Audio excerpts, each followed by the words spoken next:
നമ്മൾ മലയാളികൾക്ക് ഇഷ്ടമുള്ളൊരു പാനീയമാണ് ജ്യൂസ് എന്ന് പറയുന്നത്. അപ്പോൾ പഴങ്ങളും പച്ചക്കറികളൊക്കെ ജ്യൂസാക്കിയിട്ട് കുടിക്കാറുണ്ട്. അപ്പോൾ ഇവ രണ്ടും വെവ്വേറെ ജ്യൂസാക്കി കുടിക്കുന്നതാണ് കുഴപ്പമില്ല. എന്നാൽ പഴങ്ങളും പച്ചക്കറികളും ഒരുമിച്ച് ജ്യൂസാക്കുന്നുണ്ടെങ്കിൽ ശ്രദ്ധിക്കുക, അത് ആരോഗ്യത്തിന് നല്ലതല്ല. ആയുർവേദ ഡോക്ടറായിട്ടുള്ള ഡിംപിൾ ജംഗ്ദ ഇവ രണ്ടും ഒരുമിച്ച് ജ്യൂസാക്കുന്നതിനെ കുറിച്ചിട്ട് മുന്നറിയിപ്പ് നൽകിയിട്ടുണ്ട്. അപ്പോൾ ഇവ രണ്ടും ഒരുമിച്ച് ചേർക്കുന്നത് ദഹനത്തിന് കാലതാമസം വരുത്തുകയോ അല്ലെങ്കിൽ ദഹന സംബന്ധമായിട്ടുള്ള പ്രശ്നങ്ങൾക്ക് കാരണമാവുകയോ ചെയ്യാമെന്ന് പറഞ്ഞിട്ടുണ്ട്.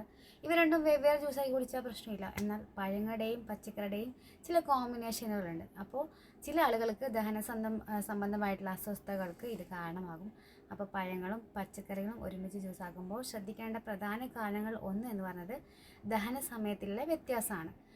പഴങ്ങൾക്ക് ദഹിക്കാൻ 1 മണിക്കൂർ സമയം മാത്രമേ ആവശ്യമുള്ളൂ. അതേസമയം പച്ചക്കറികൾക്കാണെങ്കിൽ ദഹനത്തിന് 2 മണിക്കൂർ വരെ ആവശ്യമാണ്.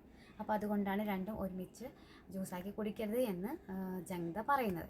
പിന്നെ പഴങ്ങളും പച്ചക്കറികളും ഒരുമിച്ച് സംയോജിപ്പിക്കുന്നത് ദഹന പ്രക്രിയയിലെ അസന്തുലിതാവസ്ഥയും സൃഷ്ടിച്ചേക്കാം.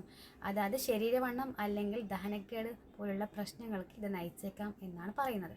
പിന്നെ പഴങ്ങൾ ലളിതമായ പഞ്ചസാരകൾ നിർമ്മിതമാണ്, അവ പെട്ടെന്ന് ദഹിക്കും. അതേപോലെ പച്ചക്കറികളിൽ സങ്കീർണമായ നാരുകളാണ് അടങ്ങിയിട്ടുള്ളത്, ഇവ തകരാൻ കൂടുതൽ സമയമെടുക്കും. അപ്പോൾ ദഹന സമയങ്ങളിലെ വ്യത്യാസം പോഷകങ്ങളെ ആഗിരണം ചെയ്യുന്നതിനും അനാവശ്യമായിട്ടുള്ള ദഹന അസ്വസ്ഥതകൾക്കും കാരണമാകുന്നുണ്ട്.